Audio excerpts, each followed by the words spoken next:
that the city now recognizes. I think there was the recent strategic planning survey that came back that highlighted greater cooperation between the city and the school district as a priority that the Torrance citizens want to see.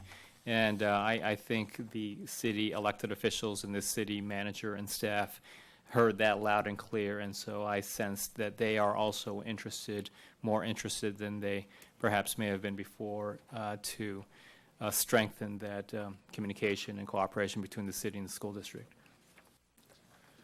Okay, thank you. And I think just go ahead, to, Mr. Lee. I think it's everybody's responsibility to understand that both bodies are autonomous. Mm-hmm. We both serve the same citizens and the same exact boundaries, but it's okay if we're going to disagree, then we just go on to the next issue. And I think the current city council and I think this current school board can understand that and work collaboratively to move forward and really be able to address the goals of the community as far as our ability to work together for a common goal. Thank you. Very good. Thank you, Mr. Lee and Mr. Marsucci. Are there other board members who would like to make comments at this time? Mrs. Reagans. I just had one other thing to say, and I don't want to make this sound like a commercial, but if you watch TV in the fall coming up, our Torrance High School is once again featured on a what will be a very visible series that is has started filming again. I saw some of the previews, and it's clear, very clear where you are if you know that campus. So pay attention. Our schools are being featured on TV again. It's great. Kids are really excited about it. Thanks. Thank you, Mrs. Reagans. We have another item before we move to adjournment. So, Ms. Bean, this is your opportunity to be heard by the Board of Education. After you have made your presentation, the Board of Education will recess to close session to deliberate on the proposed disciplinary action.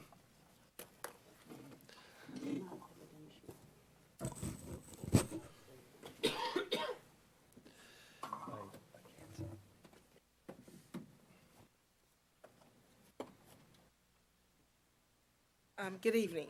First, I'd like to say good evening to Dr. Manning and his cabinet, the board members and directors. I have a package for you I'd like to share with you. So I have some evidentiaries that I would like to share with you, but it will not be in your packet. Okay, so here you have a fact of the case.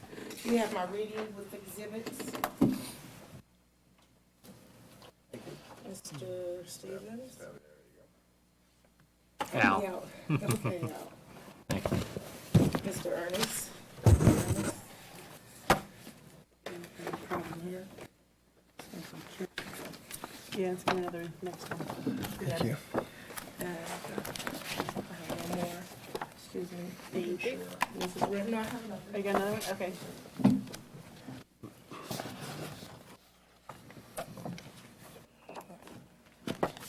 Make sure that everything I have, because it may take a few minutes. You may have to tell me to sit down or be quiet. I don't know. Mr. Lee.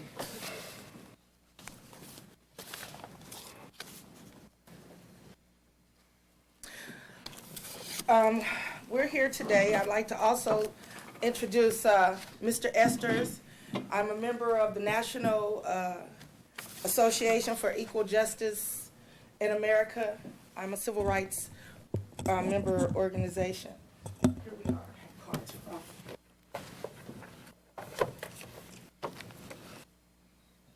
I believe I've given you one, but I'll just give you another. Yes. Thank you.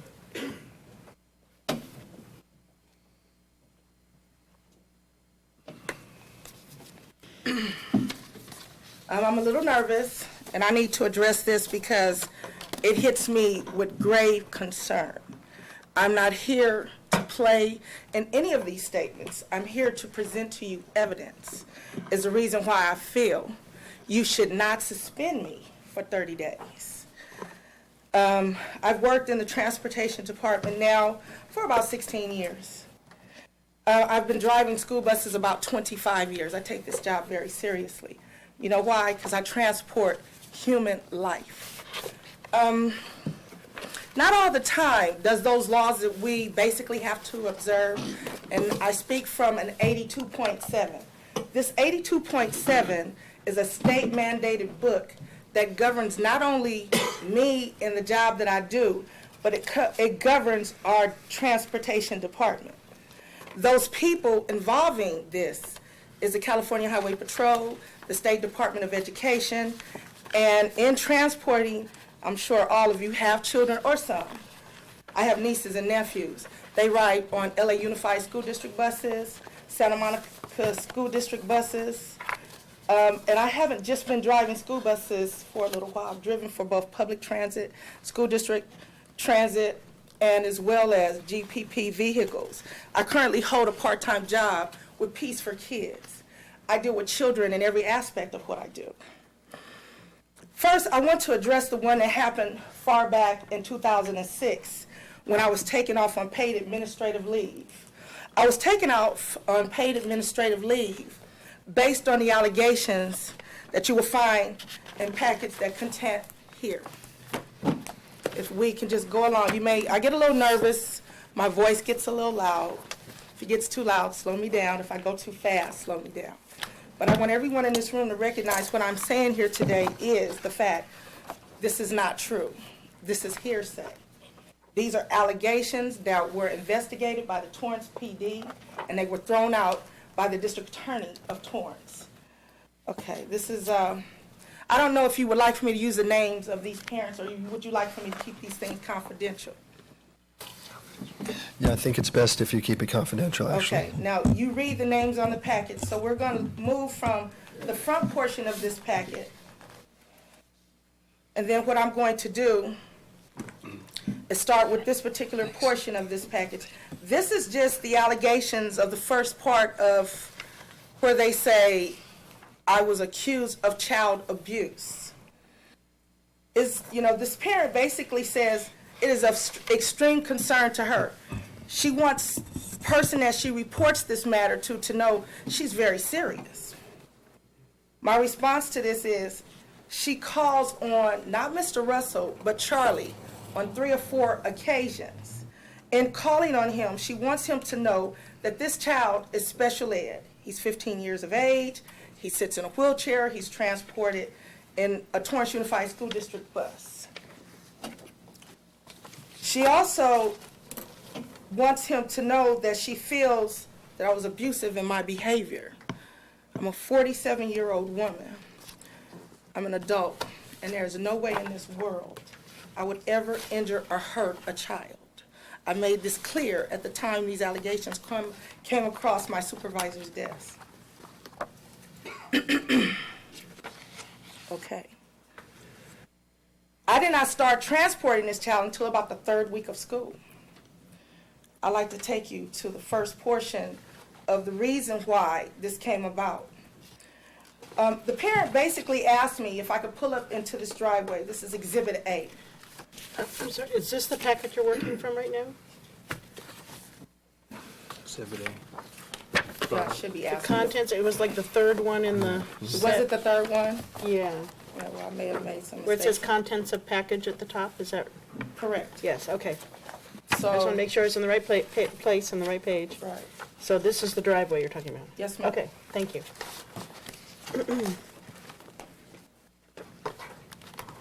Okay, in this driveway, as you can see, it's two-sided. So that means that this driveway must service a very large building. It's one driveway with 2 parking sides belonging to this structure. And if you look at the front portion of it, you see 2 cars to the right, and on the opposite side, you see a blank spot. Now, basically, the initial reason for the parent calling this situation in was that she said on the first day of school she came out to meet me. And when she came out to meet me, basically I kind of chopped her up. She said I was rude to her. She said I spoke to her very, mean, like not in a professional tone. Well, I hadn't met this child until about the 3rd week of school. And if you flip over to Exhibit AA, you will discover from one of my coworkers where she politely writes this letter for me. I may have misspelled it. in doing it, but, I have a problem with sometimes I'm under pressure. I may misspell a word or two. And, we were having conversation throughout the yard. And, I was like in an uproar. I was nervous. I was like, child abuse? Wait a minute. This is kind of serious. I drive a school bus. I've been dealing with school children for a very long time. Child abuse is not funny. It's a very serious statement. At that point, my coworker said to me, she said, that couldn't have possibly been possible. She said, because I was assigned that kid on the first day of school when his father came out to discover he was wheelchair. Bus 1555 is a walk-on bus. So at that point, I was a wheelchair driver, that's true, but he was just misassigned. That happens sometimes in our department. So now, under the circumstances, it was told, well, he doesn't belong on a walk-on bus because he's in a wheelchair. They asked me to later, be looking forward to getting him on my bus. Well, my route had already been established early on in school.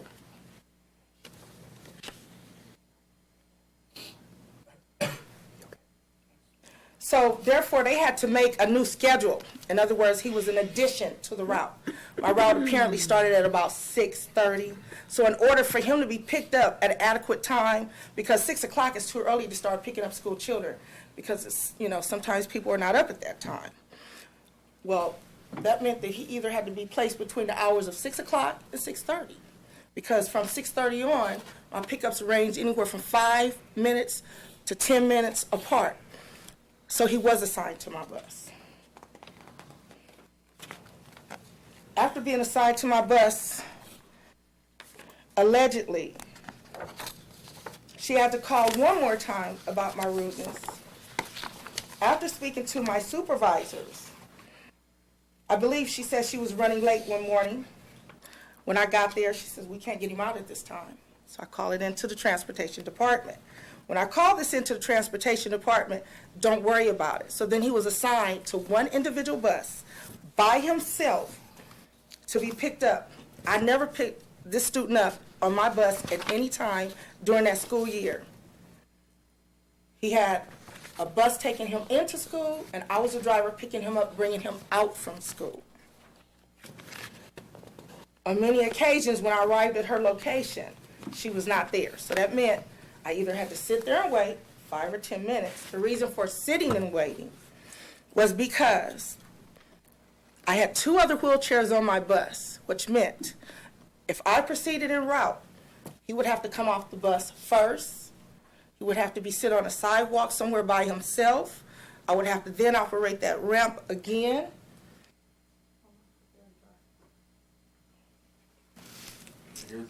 Yeah, here's an unopened one too.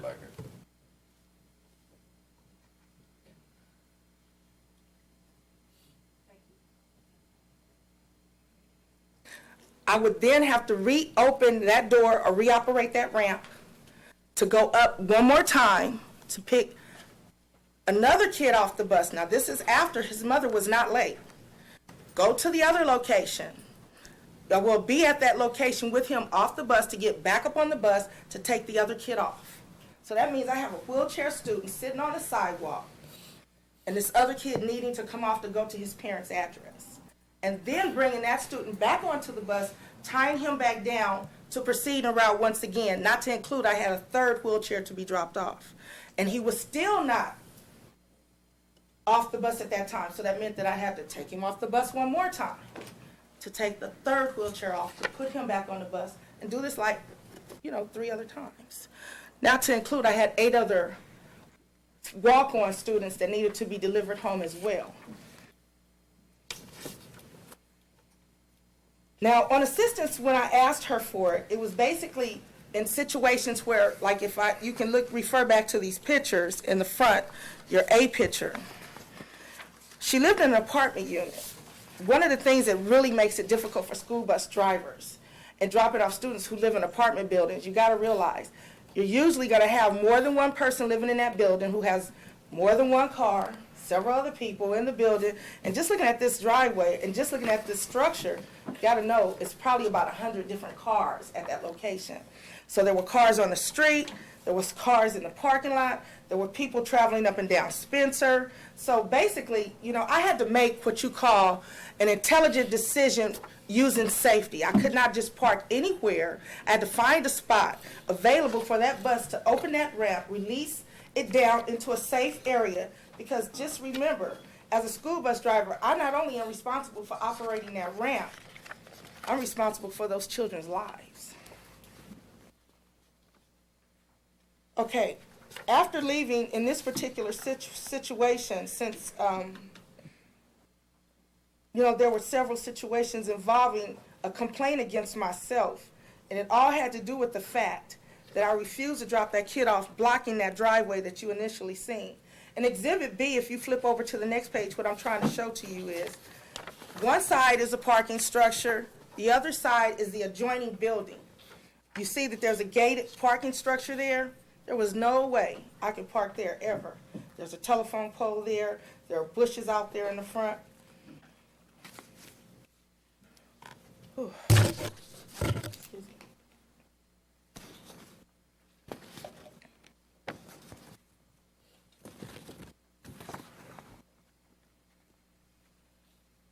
Now, in some cases, she had a complaint about me asking her to assist me. Well, sometimes I felt I wasn't always so safe in handling him, so I felt as his mother that wasn't really a bad idea. Because I really believe that sometimes when you're out there and you're dealing with the kids, in order not to be accused of not being careful, if the parent is there, it'd be a good idea to ask them for a little help. Could you help me a little bit? I don't think there's any harm in that, because sometimes you make a mistake, the parent looking right at you. I know my sister sometimes, when teacher is not dealing with her child quite so right, she has something to say. So I'm sure if you see someone not dealing with your child quite so comfortably, you're going to step up and say something, just almost immediately. In this particular case, I'm going to go from that portion of it into, let's pass Exhibit C, because that's just Spencer Street. Just letting you see kind of how the congestion is over there. Now we go to Exhibit D. In Exhibit D here, you see the front walkway. So far, have you showed or seen any ramps where a wheelchair can operate near that building? This is a part I'm trying to make clear to you, because in her letter she states she asked that I use a wheelchair ramp at her location. When she was living in this building, I never seen a wheelchair ramp, and if there was one available, it definitely was not in the front portion of that apartment building. It would have to be in the back side of the apartment building. And basically, there's no way a school bus is authorized to utilize that driveway to drop off her child by law. Now, if you flip the page to Exhibit E, you'll see the front side where that blank spot is. Remember the driveway with the two cars, and then you seen there was a blank spot. You see there's some bricks right there below those trees. That was the area that I usually requested to drop the child off, because I felt that it was a flat surface. I felt that I wouldn't have any problems with any uneven pavement. I felt that that area was best for me, because I didn't want to ever have to be placed in a position to explain how he became injured. So I asked her, I said, well, would you like for me to drop him here? And basically she said, well, all the other drivers used to always pull up in the driveway. Per the 82.7, per school district policy, it's an absolute no-no.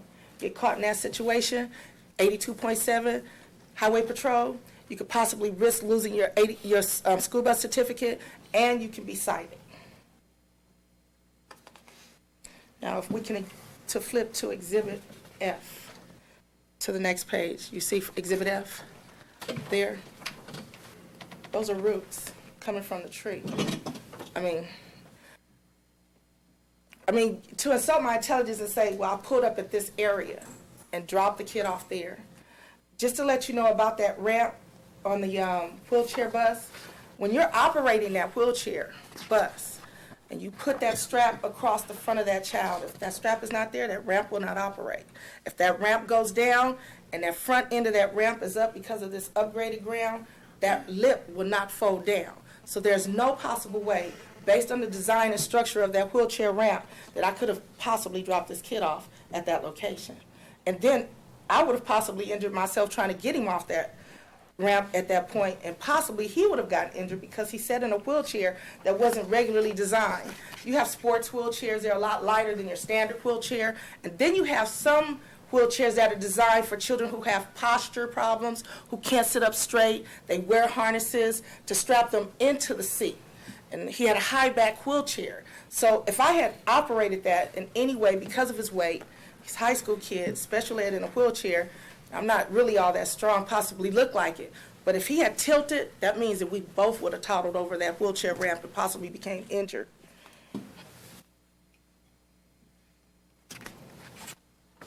If you flip to the next page, I basically just give some responses to some of her points where, for instance, I sit out in front of her house for about 30 minutes. She had often been late here at this location, and it's protocol. It's what we do every day. It's not something we do just because we have nothing else to do. What we do to inform dispatch in every situation. If I choose to refuse a wheelchair, I'm here at this location, I'm having a problem with these brakes, what do you advise I do? There's nothing I've ever done in an effort to deal with a child in regards to safety where I did not first call it into transportation or someone who ever answered the two-way at that time to give me some advice so I can move forward in my next decision without creating a problem or being cited by, 82.7 laws that govern us. At that time, I had been sitting there for some time waiting for her, and I called it in. I said, well, I've been here 30 minutes. What do you suggest I do? Move on. I didn't really want to move on because that meant my work would become extra hard. That meant that I would have to take him off the bus, go up there, get another one, go back and do it again, repetitiously. And sometimes when you're ready to go, and I was taking college courses at that time, I didn't want to keep doing that because it would tucker me out by the end of the night when it came time for me to sit up in class and pay attention. Fatigue, body fatigue, being tired, overworked. That was not something I really wanted to do, so I asked, I'll sit back for about 10 more minutes and wait for her. Based on that particular situation, I need to let you know that we usually give them 3 minutes. Then we go and we start dropping off. But then when we go to start dropping off, from what I understand, she called, she asked, where's the bus? 30 minutes? I think that's an extensive amount of time to wait for a parent to return to their location if I have 10 other children on the bus, not to include 2 other wheelchairs. Now, if we flip over, these are some of the problems that I find that goes on in our department. When we are talking on a two-way radio, parent call in, do you know where she's at? The radio is left open, the parents can hear our responses. Sometimes we like to give a little food for thought. Well, I was there 30 minutes. Could you let the parent know I'm en route to another location? Well, these conversations are usually heard by every parent that calls into our department. They hear every one of our conversations. In some cases, I'm sure some of our administrators, when they call in, they hear some of the bus drivers' conversations. Because we are on a two-way radio system, and when you call in, it's an open mic situation, and it filters throughout that office. But that office is not exactly an office that's designed like this building. It's what you call a bungalow. And each space that a person occupies in there is called a cubicle. So everything heard in that office is heard throughout. So there's no secrets in that office. If we flip over here to the next one, and what I'm trying to show here, I'm asking that in reference to this particular situation, that this is dismissed from my file. The reason I'm asking that it be dismissed from my file, there was an investigation done where I was found not guilty. Not only was I found not guilty, the evidence that was said to have done was never investigated by a doctor.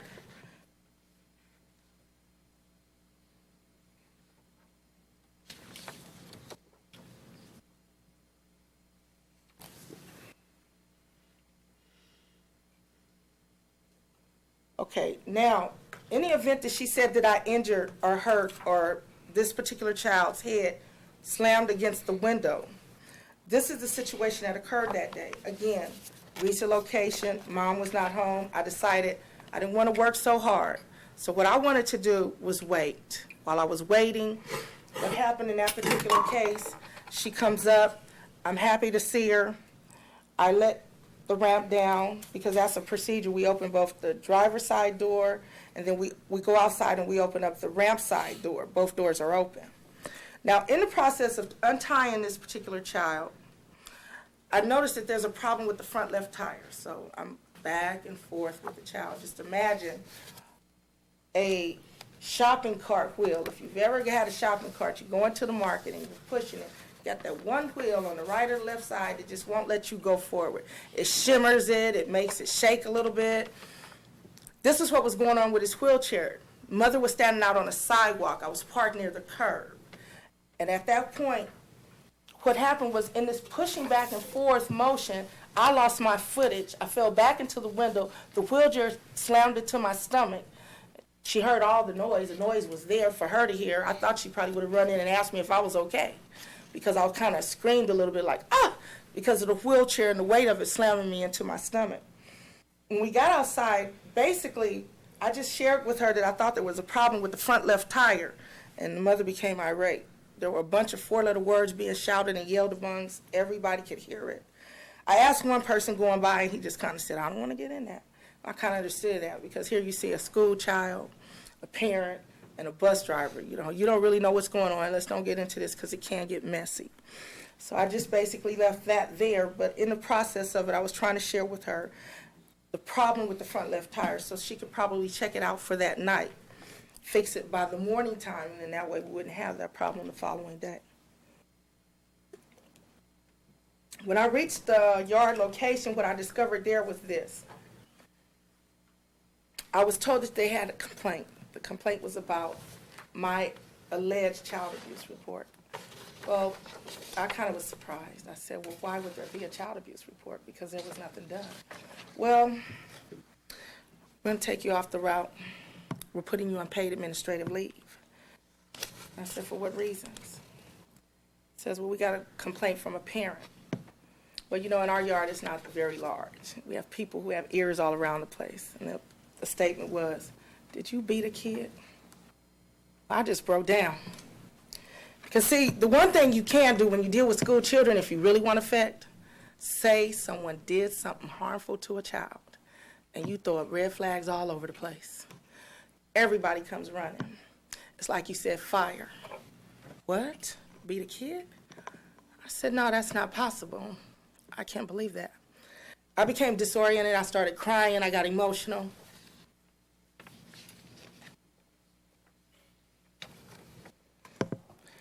And I said, I am in no condition to drive a bus right now. I need to go home.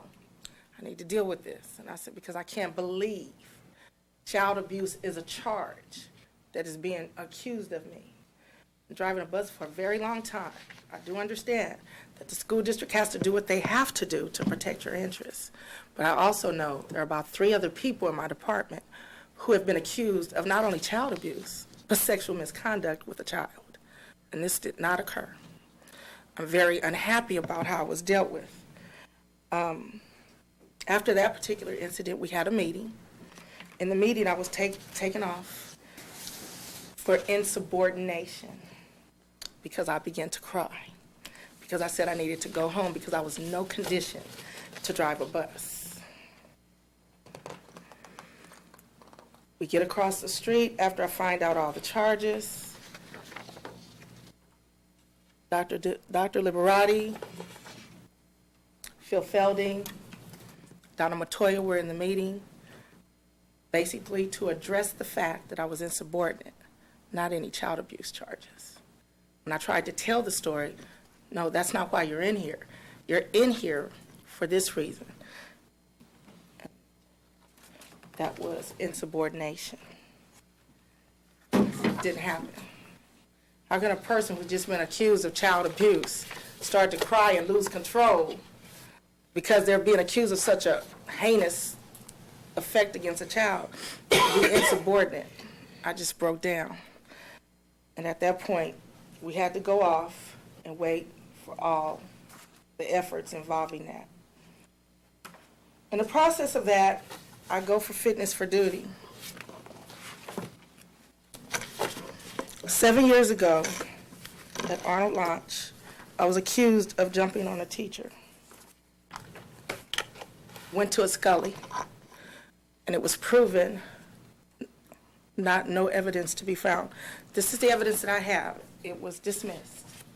And I want to show you the copy. You guys can share it. You're going to do the findings and find that this was dismissed. But this was used to reference the reason why I have been accused of child abuse, that this was my conduct in the past. But when we had the meeting in the evidentiary, I need to let you know that the teacher she couldn't recall how I hit her. She couldn't recall how I attacked her. The question was asked of her, did you go to the police department? No. Look, you hit me, I'm either going to the police department, but you cannot say that once you hit someone that you can't remember how you were hit. If a person is violent, if a person is angry, and they're on attack of your physical body, you will remember that just like birthing a child, because you know that you were attacked.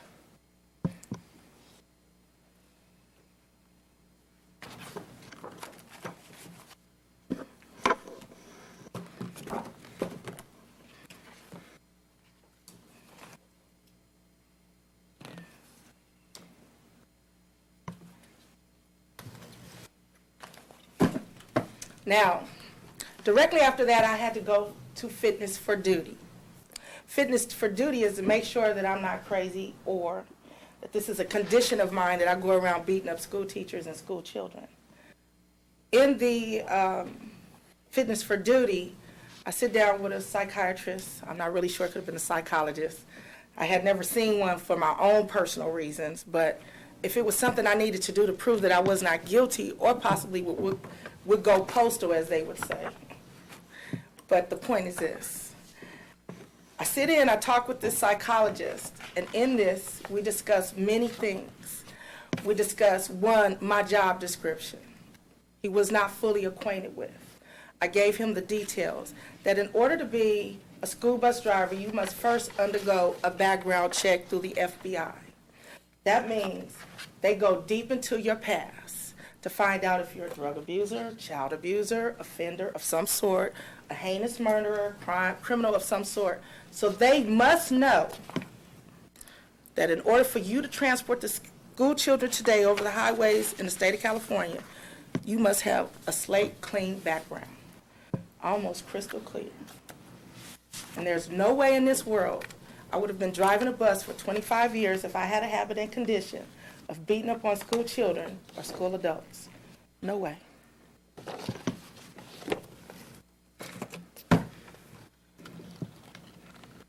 We are fingerprinted. They even ask questions about your family members. They want to know if you have any criminals in your immediate background. That's your brother, your sister, your uncle, and your cousin. You can't be a school bus driver in the state of California unless you forge documents, as long as I have, with a messy background.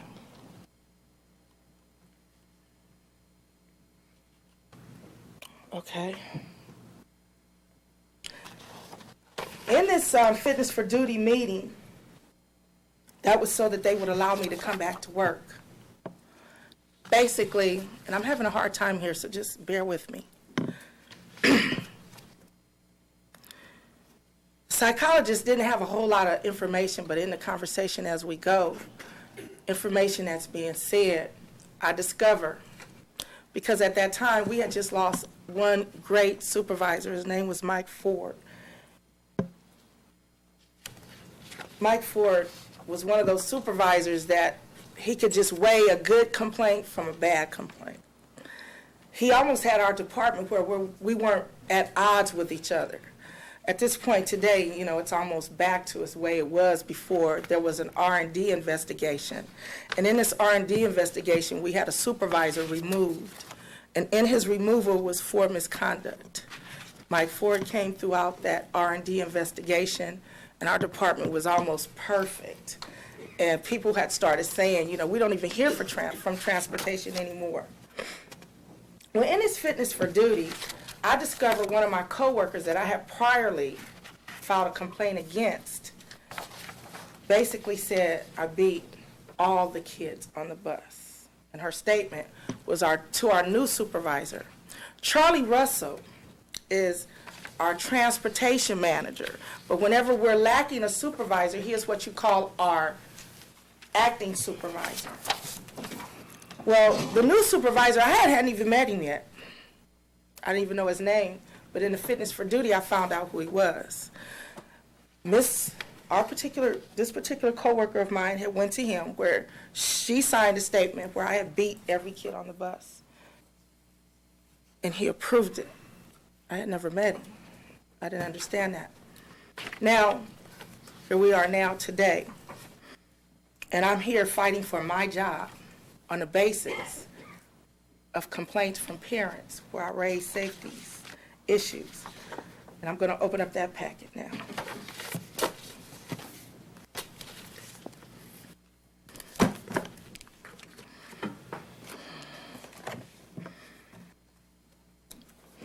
Okay, if you look here, it says factual basis for disciplinary action. Exhibit 1.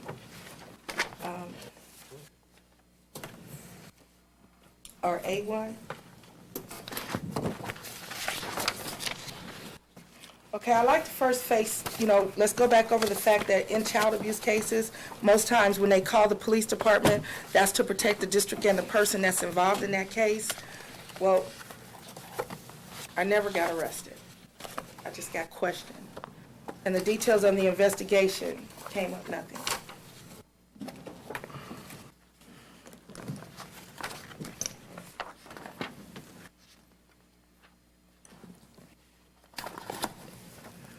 Okay, then, later on, 2 months into my paid administrative leave, the parent comes back to the school district where she then finds bruises up and down his right arm.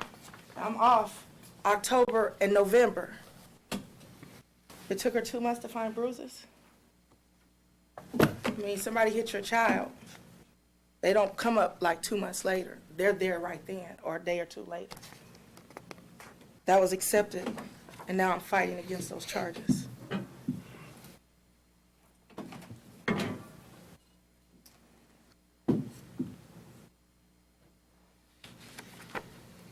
That's discrepancy number 1.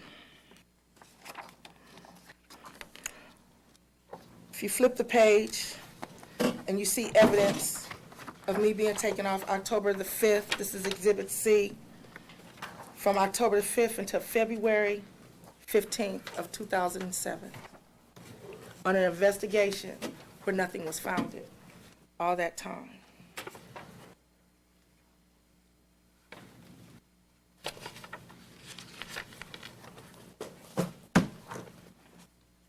Then we're going to go to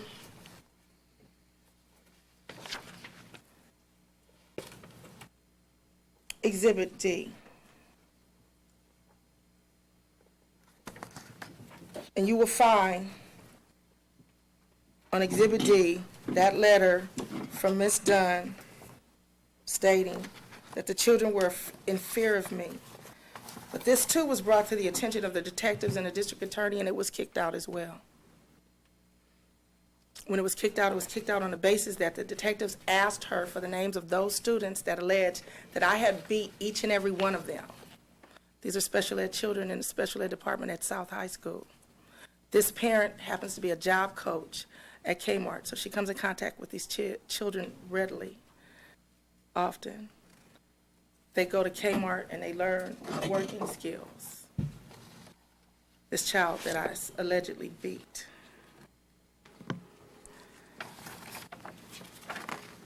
This driver, prior to this, had been complained against by myself for having unwarranted conversations with school children, where somehow she incited those children to feel like I was just a mean, careless person. And I upset these children so bad because one was written up for misconduct in conversation on the bus. That's something that I feel that as an adult, when you hear that, we're not just school bus drivers. We're mentors. We're adults, and we should act like that in the presence of a child.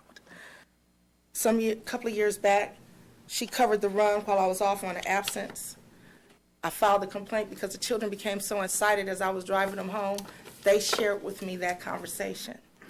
Nobody likes you, she hates you, and if you tell on her, we're gonna beat your... What I did, I called it in.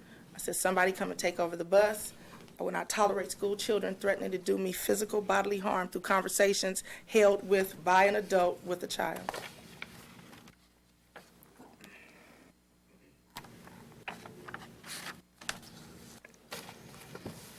But yet, this driver was written up for that behavior, and she goes back 3 years or 2 years later, and she again indulges in conversation with school children at South High School, special ed, of course, in reference to what I'm doing, beating these children.